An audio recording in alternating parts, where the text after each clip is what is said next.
Hello everyone, welcome to Melbourne Sushi Kitchen. இன்னைக்கு வாழைக்காய் வறுவல் எல்லாரும் செய்கிறது தான். கொஞ்சம் என்னோட டிப்ஸையும் பாருங்க எப்படி இருக்குன்னு பார்க்கலாம். நல்ல முத்தின வாழைக்காய் வாங்கி தோலை சீவிட்டு இந்த மாதிரி ஸ்லைசஸ்ல கட் பண்ணியிருக்கிறேன். முடிஞ்ச வரைக்கும் தின்னா கட் பண்ணிக்கலாம்.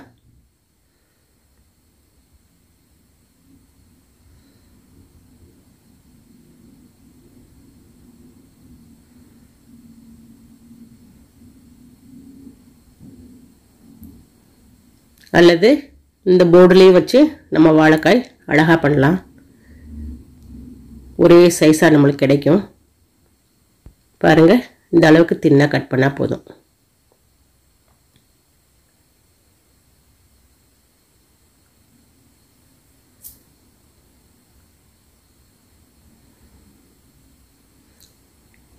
நல்லா அலசி எடுத்துட்டு மிளகாய் பொடி, மிளகு பொடி, மஞ்சள் பொடி, உப்பு நான் 3 வாழைக்காய்க்கு ஏத்தாப்புல போட்டிருக்கேன்.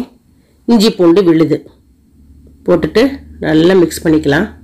இது மிக்ஸ் பண்ண பிறகு 2 டேபிள் ஸ்பூன் கார்ன்ஃப்ளவர் மாவு அல்லது அரிசி மாவு போட்டுக்கோங்க. அப்போ நம்மளுக்கு அந்த பைண்டிங் வந்து நல்ல கிறிஸ்பியாக கிடைக்கும்.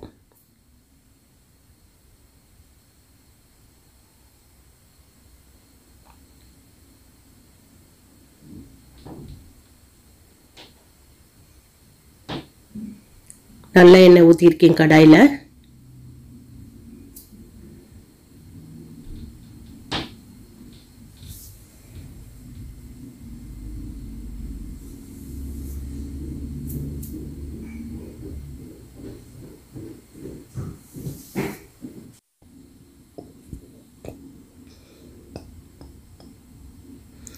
அதே போல் தோசைக்கல்லையும் லைட்டாக எண்ணெய் ஊற்றிட்டு இந்த மாதிரி போட்டு வறுத்து எடுத்துடலாம்.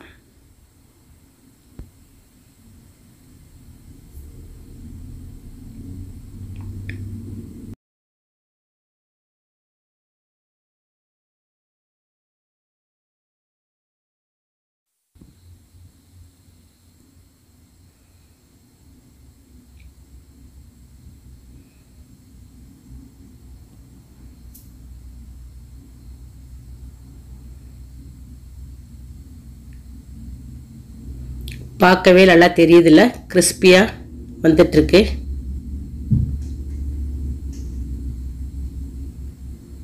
நம்ம இந்த மாவு போடுறதுனால தான் இந்த அளவுக்கு குயிக்காக நம்மளுக்கு கிடைக்கிது ரிசல்ட்டு.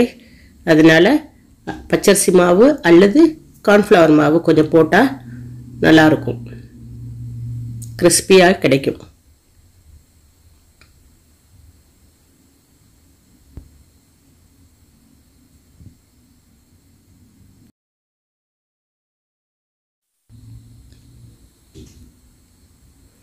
அருமையான வாழைக்காய் வறுவல் ரெடி ஆயிடுச்சு. இந்த வீடியோ உங்களுக்கு பிடிச்சிருந்ததுன்னா like, comment, share and subscribe. Thanks for வாட்சிங்.